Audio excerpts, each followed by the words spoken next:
Gosh, thanks very much, Advice City, for one of those really generous introductions. It's really worth getting a good introduction if you're giving a talk, because that's quite encouraging. Yeah, thank you. So, yes, the reason I wanted to give this talk was not to simply plug my book, as it were, but here it is, but to explore themes from it, because I think they're interesting and important. And anyway, I visited the bookshop here and there aren't any copies there, so you wouldn't be able to get one anyway. But I've printed out some little things. Now, if I pass them to someone, be back. Could you take one and pass it on? They're like cards which give an important verse about conditionality for you to ponder and put on your shrine, and on the back is the details of my book, so you can buy it if you want. So the title of my talk, you might have seen, is From Cosmic Evolution to Hatching Eggs, the Buddha's teaching of conditionality, which really is my attempt to think up an interesting title, because these things are, the talk's going to be more about the Buddha's general teaching of conditionality, but there will be evolution and there will be hatching eggs towards the end. But to start with, I'll just introduce you to what we mean by the Buddha's teaching of conditionality. You might be here thinking, well, that possibly sounds of interest, but you don't really know what on earth this teaching is. I think that it's a difficult topic to talk about. That's a starting point. But a way in is to think it's the teaching of conditionality, you could say, is what the Buddha saw into on the night of his enlightenment or awakening. It's the content of his awakening experience. Now, given the awakening experience is something quite different from ordinary experience and beyond our capacity to grasp conceptually, that does mean that conditionality is a difficult topic. But the Buddha actually gave a framework for talking about it. So conditionality is also the conceptual framework for the teaching the Buddha gave after his enlightenment. There's different kinds of teachings the Buddha gave right from the beginning. They're mostly practical teachings, actually, given to anybody who wanted to hear them about how to go about treading the path to awakening. But nevertheless, behind them, I think you can quite often see in the early teachings, there's a conceptual framework, as it were, that the Buddha's working within. And it's that we mean when we talk about conditionality. It's necessarily abstract. That's the difficult aspect of it. Another way of putting this is that if there was one general truth about everything which was worth bearing in mind and always trying to apply in actual situations, for Buddhists, that general truth would be conditionality. So you don't need to know that to be a Buddhist, as it were. You just need to practice the precepts, do your meditation and so on. But if one's got the kind of mind which is interested in concepts, abstract concepts, this is the one to think about. I'm sure you wouldn't have come unless you were slightly interested, so I don't mind saying that.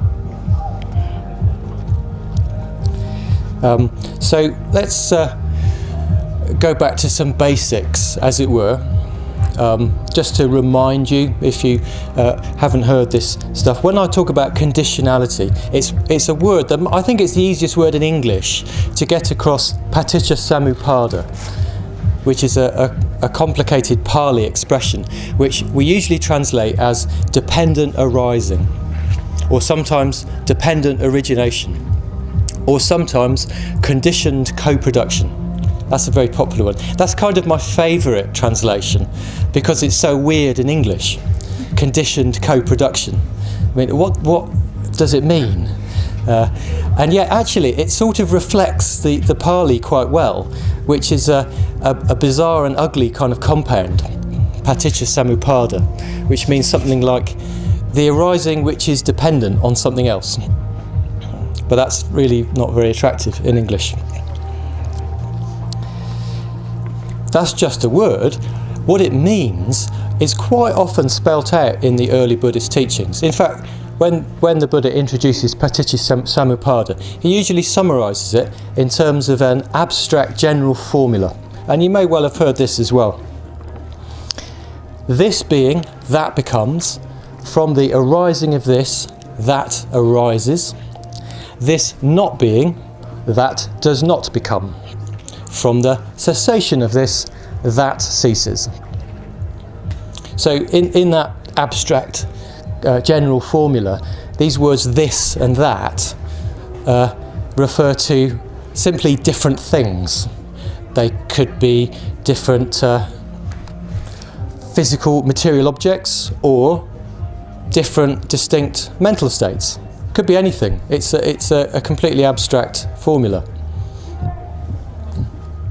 And I think the nature of this formula, the way in Pali, it's quite balanced, it's symmetrical, it's obviously very well thought out, and it repeats over and over again in the early teachings. I suspect it's like it does correspond to the Buddha's own formulation of something very difficult into the most terse kind of formula, or principle, you could say.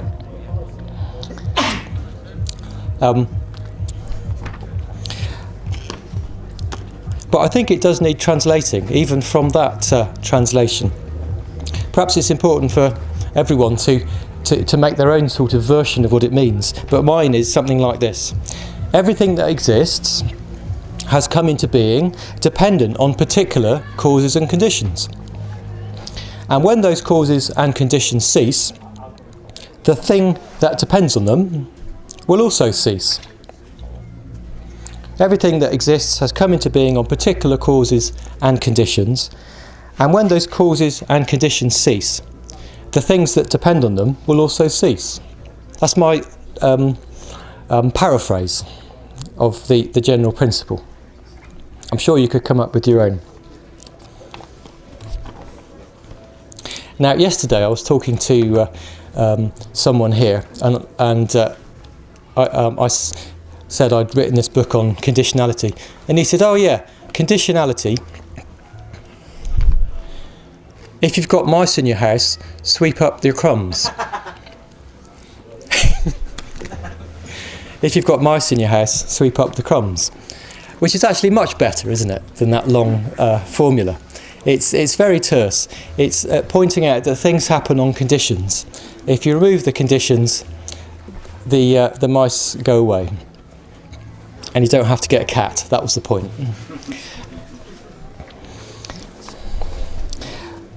Now, I don't know, but a lot of you hearing that general formula and my paraphrase of it might think, "Oh yeah, that's pretty obvious. That sounds familiar. That doesn't sound like a great surprise." You know, you think that seems kind of true in an obvious way. Would anybody agree? Yeah. Anybody think that was just really far out? No. Oh good. I'm not entirely mad then. But I think this familiarity, this sense of familiarity about conditionality, is mainly due to us all living in a culture which is saturated by scientific knowledge. That might sound like a distinct thing, not really related, but for hundreds of years now in Western culture, we've got used to things being explained in terms of natural laws. Yeah. I was trying to think of examples, and I was going to talk about weather, but that's probably the very worst example, because nobody's been able to work out how English weather works, which doesn't quite help. Too many conditions. There's two. Yeah, it's basically, you might have heard about chaos theory in relation to weather. But let's say quite a moving example would be thinking about why do earthquakes happen? Why a tsunami? That we've had a couple of big ones this year, haven't we? Not in this part of the world.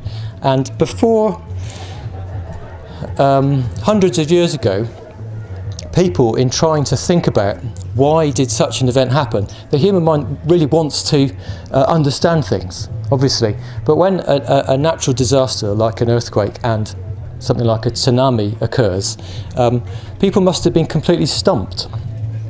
There's no obvious explanation, is there? So for most people, they might have come to a conclusion in one of two ways. Either in terms of theism, that the God who is in charge did it, or in some form of magical thinking, like we don't know why this thing happened, but magic does happen. Unexplained things happen through processes which are quite crazy. So what I'm trying to suggest there is that for us, when we think about earthquakes or tsunamis, we think, oh, plate tectonics are what caused the earthquake. Plate tectonics are very complicated, but we have some sense of how they work. We can't predict them, unfortunately, yet, and we'd put in a yet, wouldn't we? But exactly what happens in terms of plates on the Earth's crust suddenly slipping, causing huge shockwaves which do great damage, for us does the job. And we don't need to suppose that there's a supreme being who did it, or that the world events in the world happen randomly or through magic.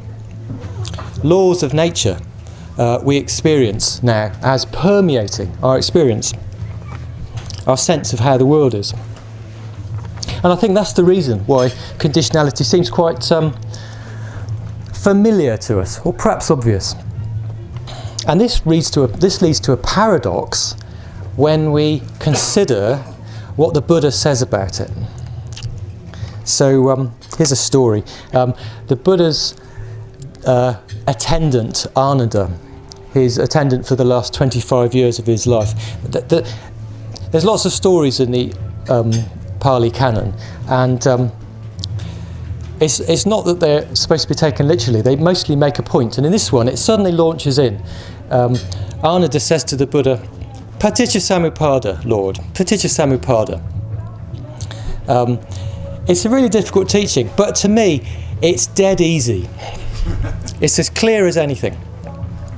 So, I mean, he'd been thinking about it, obviously. That's what it means. And perhaps it made a certain conceptual sense. And the Buddha says, "Do not say that, Ananda. Do not say that.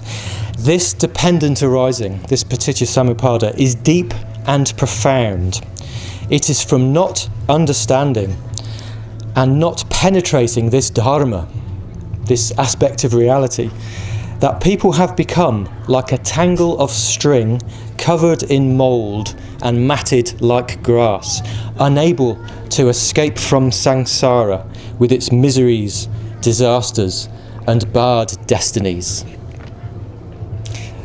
These stories, very apocalyptic kind of sayings from the Buddha. So Ananda claims it's easy to understand. The Buddha says, don't say that.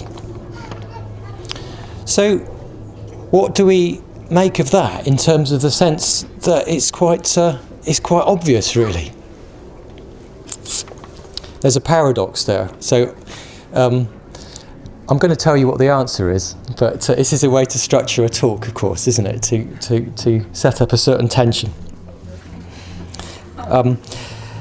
And what it means, I'm going to illustrate through another story, and this is the story of the conversion of Sariputta and Moggallana, two of the Buddha's closest disciples.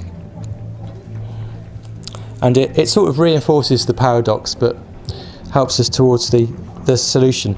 These two characters, Sariputta and Moggallana, to start with, they were very idealistic young spiritual seekers in ancient India. They went forth from the household life, like lots of young people did at that time, to seek for the truth by living on alms and not having a home, just wandering around, meeting teachers. And they had a pact, an arrangement between them, that whoever first found the deathless would tell the other. The deathless, the amatar. It doesn't really mean immortality. It's like a word they use to describe that which would give them the secret of life, you could say.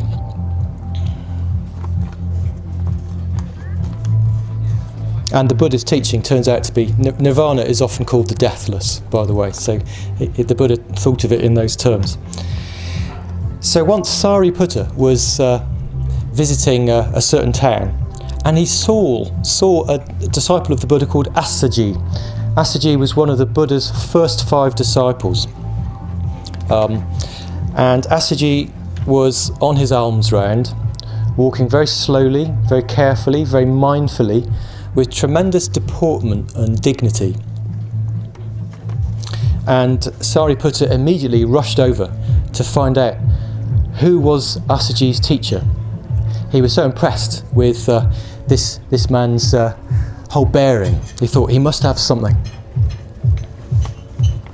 And Assaji said, "Friend, there is a son of the Sakyas who has gone forth from the Sakya people, a great renunciate. I have gone forth under that blessed one. That blessed one is my teacher, and I profess the Dharma of that blessed one." So of course that's the Buddha. And Sariputta said, "Well, tell me what this Dharma is then, that your teacher says." And Assaji says, "Well, I'm a bit of a beginner. I don't really know the whole thing." But Sariputta, very young and idealistic, said, "I don't mind about the letter of it, the detail. Just give me the real pith." And so this is what Assaji said. It's the verse that's written on that card I put round. "Those things conditionally arisen, the realised one has told their cause, and the ceasing of them too. This is the great renouncer's teaching. Those things conditionally arisen, the realised one has told their cause, and the ceasing of them too. This is the great renouncer's teaching." So it's another formulation, really, isn't it, of that general abstract formula for Paticca-samuppada. Another version, which shows there were a few around, I think, in the Buddha's day. A few different formulations. And Sariputta immediately had a vision of the truth. And he had a vision of the truth that whatever is of a nature to arise will naturally cease. He had that straight away and became a stream entrant, which means he had an experience which put him irreversibly into the spiritual path. And of course went off to find his friend Moggallana, and together they went and found the Buddha and became disciples of his, and a few weeks later became fully awakened. So a happy story from the Pali Canon. Now I don't know about you, but when I hear that those verses talk to Sariputta and Moggallana, I don't immediately have a vision of the truth, which makes me a stream entrant. Did anybody have one? Anybody break through to stream entry? Joe? No, okay, thanks. So again, we've got this paradox of an apparently obvious truth, apparently obvious teaching, which is supposed to be so deep that realising it will give us a profound vision of truth. So what we're looking for now is the answer to this. What exactly does the Buddha mean that is so deep and profound? So here we go. Here's the answer. You probably knew this anyway. It's that the Buddha's teaching, really, it's about dukkha and the end of dukkha. It's about suffering and the end of suffering. Unsatisfactoriness and the end of unsatisfactoriness. That's what the word dukkha means. Pain, suffering, unsatisfactoriness. The Buddha's teaching is a very practical teaching about that which that in human experience which is not satisfactory, and to how to find the way to a satisfactory experience, to nirvana, to a life worth living. It's not actually at all about the physical world, about earthquakes and tsunamis and all the realm of scientific knowledge which we're used to. In fact, in the early teachings, the Buddha hardly ever says anything to try and explain the world. Does that make sense? That is just not what he's interested in. He says a few times in response to questions about the nature of the universe, my teaching is just about dukkha and the end of dukkha.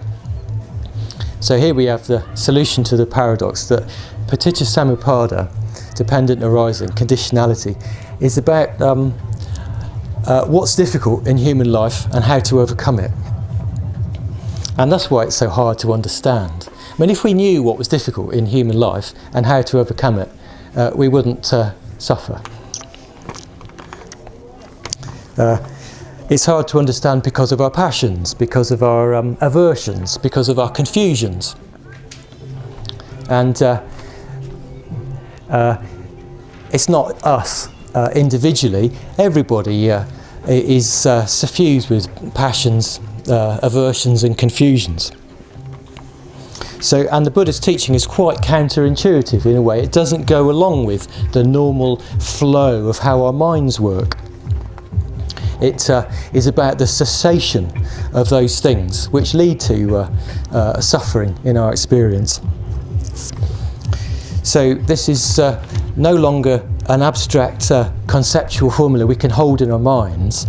We're now on the edges of what is difficult and yet most worthwhile in our consideration of experience.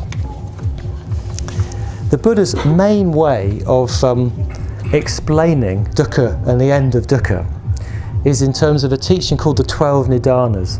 Now, some of you might have seen this on the Wheel of Life, in terms of these 12 images around the outside of the Wheel of Life. Now, I don't intend to go into those here, partly because they're quite complicated, and partly because I'm trying to stay with the general idea of paticca samuppada and conditionality. And the 12 Nidanas can come across in quite a doctrinal sort of way, as a set of ideas, rather than an approach. To get at the approach, what's really underlying it, I'm going to use Sangharakshita's distinction of the reactive and creative kinds of mind. Sangharakshita is the founder of the Triratna Buddhist movement, and he's always stressed the centrality of paticca samuppada in the teaching of the Buddha. His distinction of the reactive and creative mind is actually not in the early teachings at all. It's drawn from Scientology, can you believe it? That amazing religion founded by a bad sci-fi writer, L. Ron Hubbard, who describes reactive processes in the mind. I've not actually read his work on Scientology, but in order to sort your mind out, you have to pay an awful lot of money. That's all I know about them. But Sangharakshita has taken up this language of the reactive mind a little bit in a slightly more inexpensive way to sort of characterise a basic tendency of our mind. The reactive mind is the mind that thinks, that works without much awareness, that goes from a stimulus to some response with the very slightest of consideration. We see someone we don't like, we turn away. We fancy some sort of distraction and we go find it straight away. In a way, this kind of mind is so familiar to us, it's hard to even characterised. And I should think everybody is individually got their own way of occupying reactive processes. So I'll share my one because it's probably fairly normal actually. I tend to suffer from anxiety if I've got something coming up. You know, I do a lot of teaching for the Open University, and if I'm going to meet some students I haven't met before and give a lecture and so on, I usually feel a lot of anxiety. And my response to the discomfort of feeling anxiety, it's usually in the belly, yes, if any of you know about anxiety, is a kind of search for distraction. And my way of getting distracted is usually to watch a certain sort of overexcited film or movie, usually late at night, which it completely blanks out my anxiety. But it usually next morning makes it even worse. Does that make sense? You know, because I haven't actually done anything about the anxiety. I've just blanked it out. And it's a pattern I find very difficult to actually shift. I'm working on it. I take resolutions about these kinds of things, but I think it'll take a while yet. It's because there's like a temptation that's too much. That's just an example. Do you see what I mean? It's an example of a reactive process which attempts to sort out a difficulty that I experience, but without enough awareness to look at what are the conditions for that anxiety and to address them. It looks at it's just aware of the unpleasant feeling and looks for a way to get rid of it. That's what we mean by a reaction, a reactive process. The Buddha, I think, did a good job of describing the psychology of the reactive mind. These are 3 of the 12 nidanas I mentioned. Contact, feeling and craving.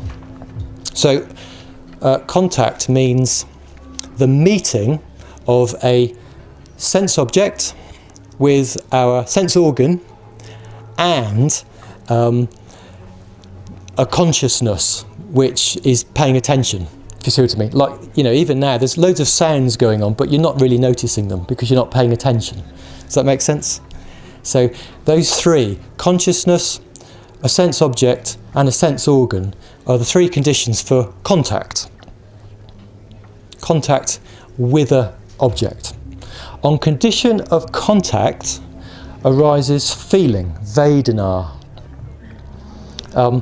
Feeling can be pleasant or unpleasant or neutral. It's like a schema that the Buddha gave you. It's just a schematism for how to consider experience.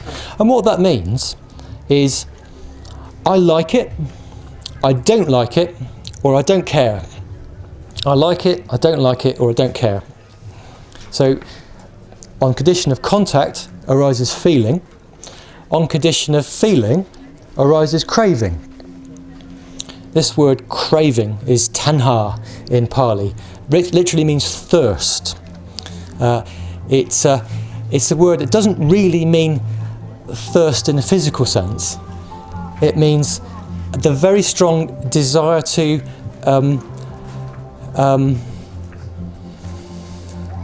as it were, immediately sort out your experience out of an interest in only experiencing what's pleasant.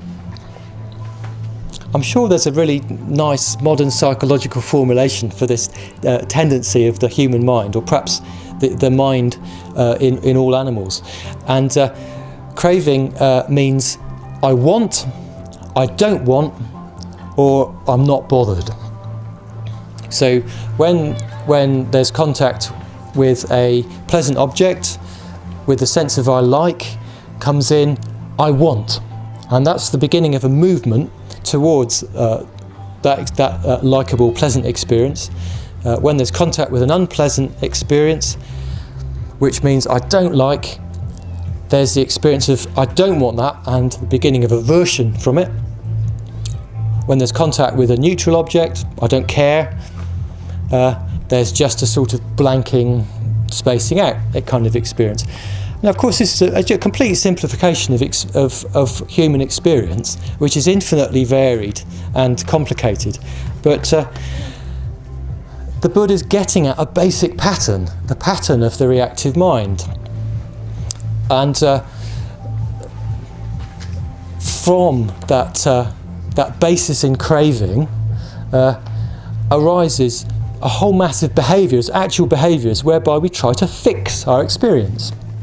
That's the beginning of unsatisfactoriness in the Buddha's teaching. I like explaining it in terms of ego psychology, actually, that as long as we have an ego, as long as we believe in the sense of I am who I think I am this person having an unpleasant experience and wanting to get rid of it, we'll tend to act on that aversion and try and get rid of our experience. To the extent that we manage to step back from believing in our own thoughts and feelings, there'll be space to look at the conditions and ask ourselves what is the way to set up the conditions for a satisfactory existence. Ego psychology is not really part of the early Buddhist teaching, actually. So I think we've got a problem of interpretation there. But I think in general, the Buddhist teaching of the 12 nidanas is trying to characterise the reactive process, the mind that is reactive, to draw our attention to it. Because the reactive life, the life of the ego, believing in the reality of our own responses, for most of us it's a bit like a medium which we don't notice. We move through this medium of our cravings, our aversions, our ignorance, without even noticing it. It's like a fish in water. Fishes don't notice the water they're swimming in. They're just being fish. Human beings just move through their own experience of craving and so on without noticing that that's what's going on. So the Buddhist teaching is counterintuitive in that it tries to draw attention to this just by noticing it all arises on conditions. That's the profound bit of the Buddhist teaching of conditionality, and the significant bit. And awareness is the beginning of the creative process, which is quite different from the reactive mind. Awareness is the core shift, really. So the creative process, the creative mind, again, this is Sangharakshita's expression to try and put something into a phraseology that works for us nowadays.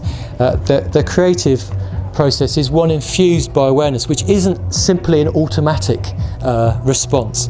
It's one which is considered, not necessarily over a long period, but which emerges out of our clear awareness and our consideration of conditions. It's a very different kind of life, in a way. That's the point. That the living in the creative mind is a different kind of life to living in the reactive mind. We don't mean creative in the sense of an artist is creative, having great imaginative ideas. And that is a form of creativity. We're using the words in a slightly different way here. And this is what the Buddha intended, I think, is clearly shown in one or two passages.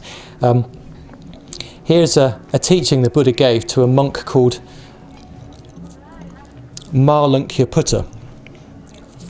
Actually, I'll change that to talk about Bahya, because that's going to be more familiar to a lot of you. It's a teaching that the Buddha gave to someone called Bahya, who was very keen to know exactly what the core of the Buddha's teaching was. And the sense you get from the story in the Pali Canon is that Bahya was a bit irritating to the Buddha, who was trying to do something else. So he, in response to Bahya's insistence that he get the Dharma straight away, the Buddha turned and gave it to him in the most direct way. And he said, "For you, Bahya, as regards things seen, heard, sensed or perceived, there will be in the seen only the seen. In the heard, only the heard. In the sensed, only the sensed. And in the perceived, only the perceived. For you, Bahia, as regards things seen, heard, sensed or perceived, there will be in the seen, only the seen, in the heard, only the heard, in the sensed, only the sensed, and in the perceived, only the perceived. Then who you are, Bahia, who you are, will not be defined by that. And just this will be the end of dukkha. And this is very dense teaching, but it's pointing to the possibility of awareness of what is seen, heard, sensed and perceived as a means to come into relationship with the whole life of the mind in the present moment, and not be taken in by it, as we usually are, by the reactive mind, but to dwell in it with awareness, hence to occupy a creative relation to it, so that we're not defined by our own responses, essentially. Not being defined by our feelings, there's the possibility of freedom, and that is the end of dukkha.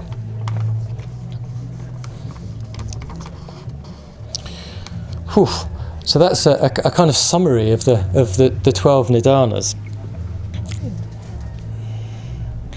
There's so much one can talk about that particular teaching, but it is quite difficult. I've written a chapter on it in my book, but even that is just the beginning in a way. Yes, there's another book to be written, I think. So let's compare all this with science again. We've been talking about experience, and the experience of dukkha and reactivity and creativity. Science is much more concerned with the external world. Well, physics and chemistry and so on are. The explanations that are given through science are all in terms of natural laws. Modern science is a kind of naturalism. The explanations don't involve God or magic. I mentioned that at the beginning. And actually, so I'm on to the cosmic evolution bit now. I'm trying to talk about what I was supposed to talk about in the talk's title. Buddhist cosmology is not so different from this, which sheds some interesting light on the whole topic of Paticca-Samuppada, I think.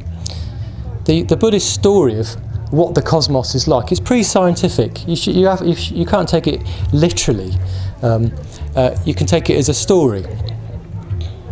It's beginningless. The Buddhist cosmos is beginningless. It's endless, and it's powered by craving. Craving, the wish to exist, the desire to have what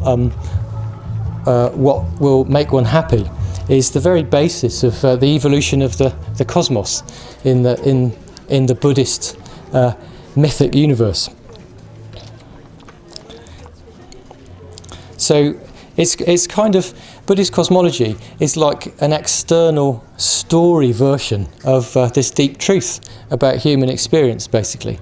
So there is conditionality does apply in the external world in Buddhist teaching, but in terms of the stories about how it all works, there's a sutta called the Aganya Sutta, which is about the stories of the evolution of the universe.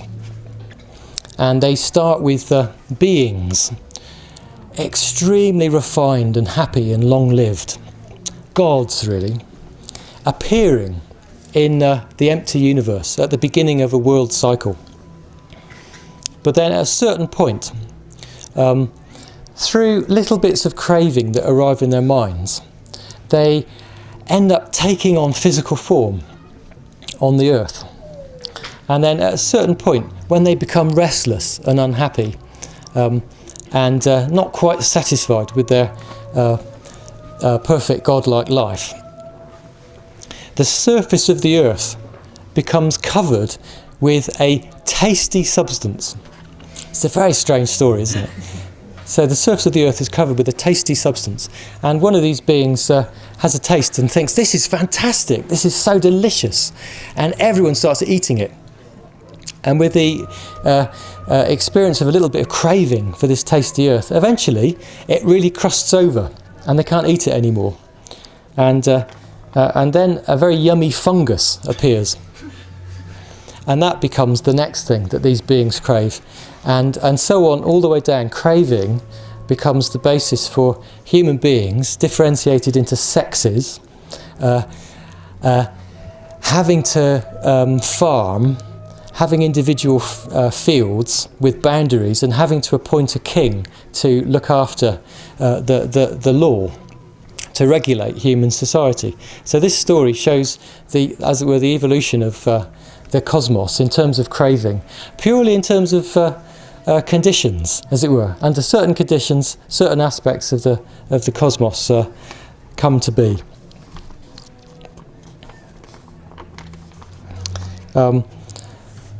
So you could say that conditionality is at the bottom of cosmic evolution, but only in terms of teaching stories like this, which make a point.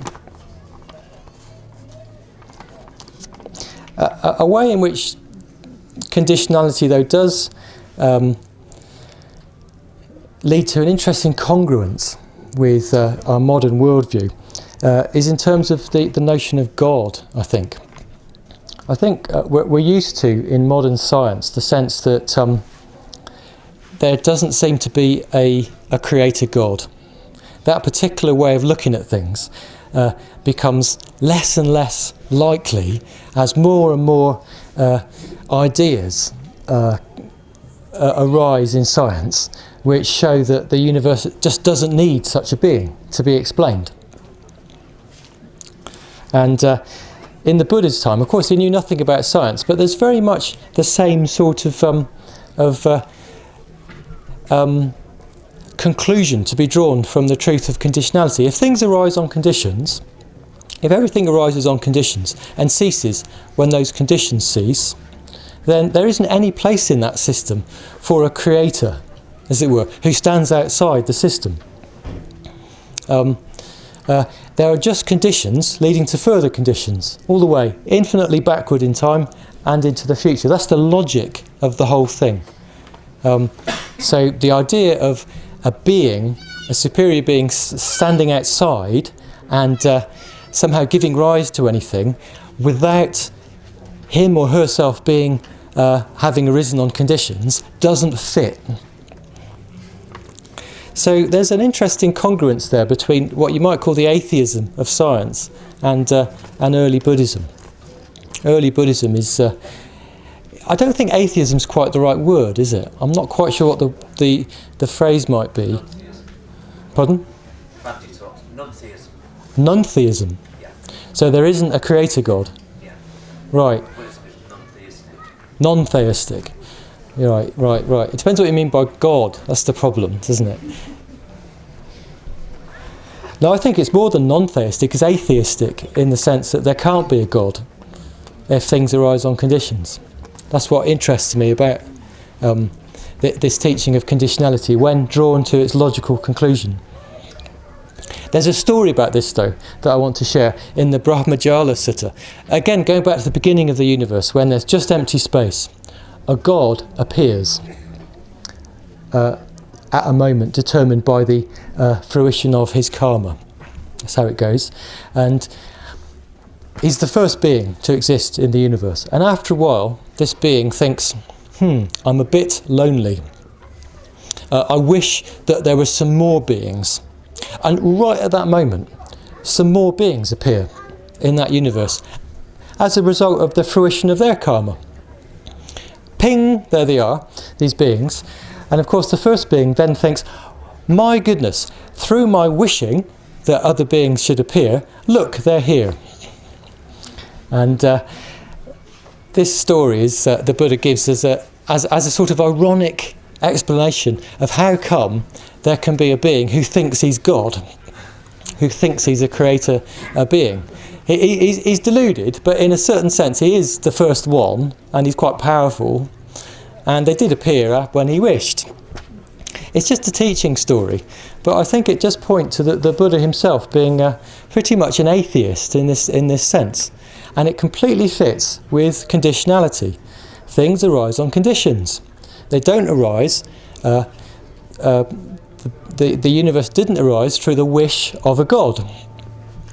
The fruition of karma, which is like an explanatory metaphor, you could say, is a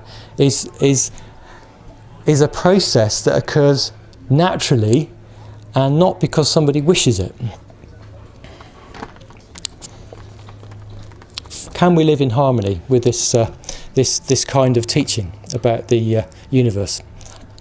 That's my question. I'm interested in exploring this theme. It's not quite in my book, but it's like a bigger it's a bigger aspect of conditionality, that the Buddha seemed to be atheist in a principled way. Going back to our experience, which is really what we should be talking about, the path begins with awareness. That's the basic condition for the movement of our minds, of our beings, towards the end of dukkha. And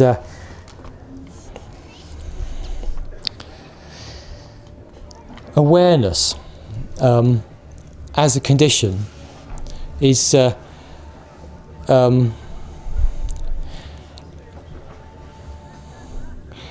it's the most important condition, it's something that is worth considering quite closely. And in the Buddha's teaching, there isn't a particular text which actually goes into awareness as the beginning point of the Buddhist path, but there's lots of small indications of this. I think we need to think of awareness. We need to think of awareness in more specific ways to understand how it can be the beginning of the creative process that leads to the end of dukkha. So there's three kinds of awareness. We can think of awareness in terms of heedfulness, ethical awareness, or apamada in Pali. The kind of awareness which pays attention to the outcomes of how we act and how we speak and how we think. With that kind of awareness, we're much less likely to do things we later regret. These are the kind of conditions that lead to future happiness.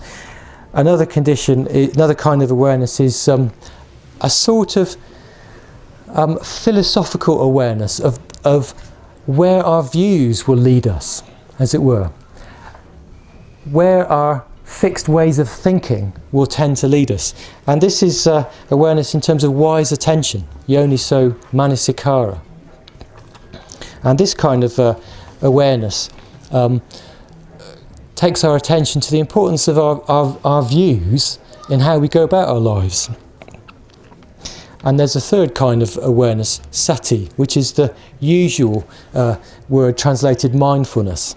So if any of you have done mindfulness of breathing meditation, for instance, you have begun to get used to the experience of becoming aware in a direct moment-to-moment way of the breathing process. That's the more familiar sense of awareness in Buddhism, but really it's just one kind of awareness practice as the fundamental condition for the cessation of unsatisfactoriness. I think there's lots more. Awareness is a much bigger project altogether, actually. I do a lot of 5 rhythms dancing, and this is very interesting because the kind of awareness one develops and experiences in dancing is different from all those other kinds of awareness I mentioned. One starts to discover the body's own desire to move, as it were. Now this might sound quite strange if you haven't done 5 rhythms dancing, but the body's desire to move and express itself in dance is tremendously liberating. It's a way of exploring what one feels, what's going on in life, and it happens as one's awareness, as it were, starts to move in the body, and the body is enabled, as it were, to do as it wishes. And I'm very interested in this kind of embodied awareness as another dimension of the awareness as a condition.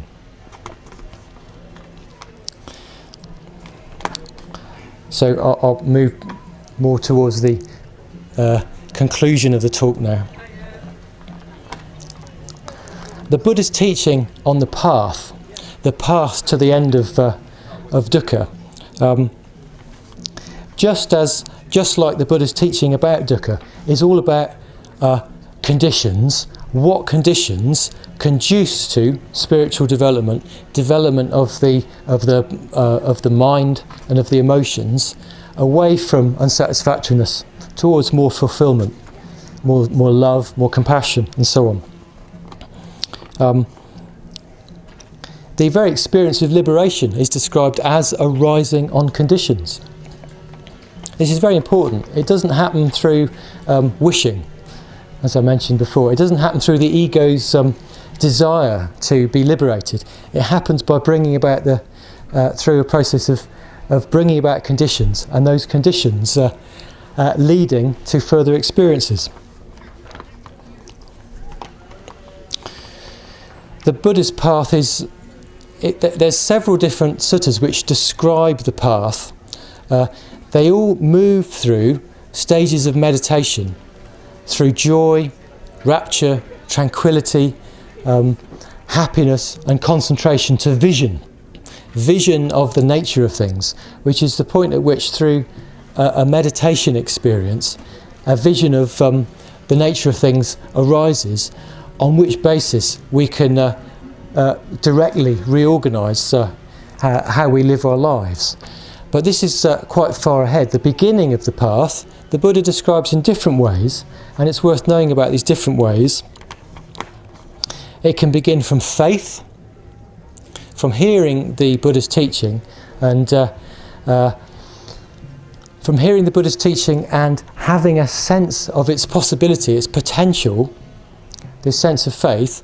That condition can initiate the experience of the path. The practice of ethics is another fundamental condition for the experience of the path. Acting in accordance with the Buddhist precepts, which are very straightforward human values really, has the effect of bringing our minds into a certain kind of inner harmony, and into a sense of ourselves as having a dignity and presence, as we are, without remorse or guilt, which is a fundamental condition for the path. And then a final approach to the path is in terms of wise attention. The Buddha taught that paying attention to the views we hold about the nature of things is again the beginning of the path. And this is of course where conditionality comes in as a useful thing to reflect upon.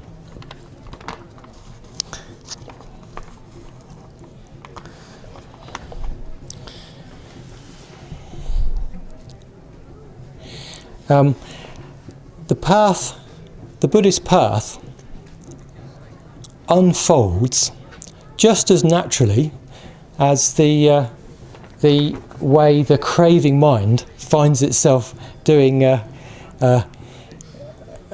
what it wants and becoming caught up in unsatisfactoriness. There's some metaphors the Buddha gives for this which are very beautiful. They're similes really for growth and maturation.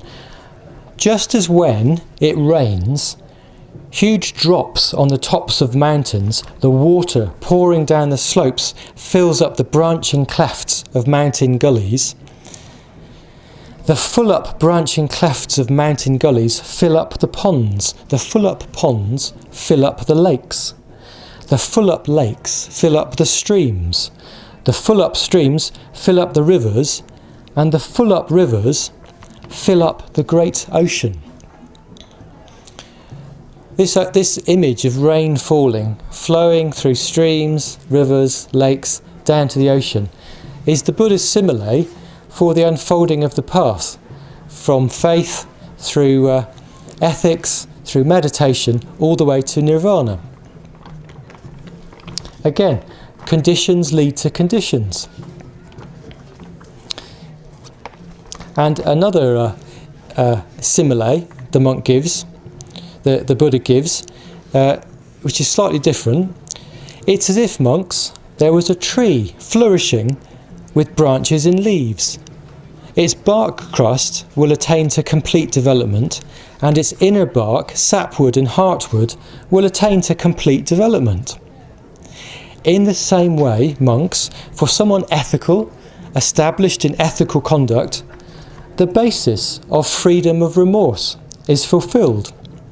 When there is freedom from remorse, for someone from perfect freedom from remorse, the basis of joy is fulfilled. And so on, through the factors from joy, through tranquility, to rapture, to concentration. The Buddhist path unfolds as a maturation of the human being, you could say. The perfection of the human being. So to the hatching of eggs. I've suggested that the Buddhist path unfolds as a matter of conditions, just like flowing water or the maturation of a tree.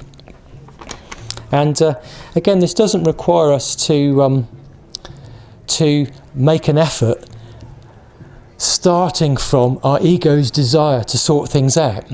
Anyway, that isn't the approach. It doesn't fit with dependent arising, with conditionality, with the Buddha's path. The Buddha used a very nice metaphor for this. He said, a mother hen sitting on her eggs doesn't need to wish, may my chicks hatch out. May my chicks hatch out of their eggs. And in a way, she's bound to worry if she thinks about anything. Will they be able to? Just by incubating them, just by her incubating them, sitting on them in the way she needs to, the chicks, in their own time, will hatch out of those eggs. This is the Buddha's metaphor for the attitude the monks should have to practicing the path. In the same way, one just needs to live devoted to spiritual cultivation. Devoted to the practice of cultivation. That's it. I was just remembering the Pali phrase that was used. Again, that means putting conditions into place and working on those conditions, rather than worrying about where it's all leading to, how am I getting on, and so on. Of course, one needs to have as clear a possible idea of what it is the path involves and where it might lead. But the actual practice of it, the unfolding of it, unfolds through the maturation of conditions. So I've tried to say something about the Buddha's teaching of conditionality in the broadest sense, in its relationship with science, but also in a more relevant sense in terms of our experience, and tried to talk about the Buddha's teaching of the 12 nidanas, or the reactive mind, in terms of the reactive process that occurs around craving, and also the Buddha's teaching about the path to awakening in terms of the creative mind, in terms of a path that unfolds again according to conditions. So the Buddha's teaching of conditionality is not simply an explanation of how the world is, but an explanation really of the whole of the nature of existence, how we experience it now, and the path that leads to the end of suffering. And in that sense, a contemplation of conditionality, of paticca samuppada, is a bit like something we can incubate, like an egg, which in time perhaps might hatch out into a vision, an understanding of the nature of reality. Thank you very much.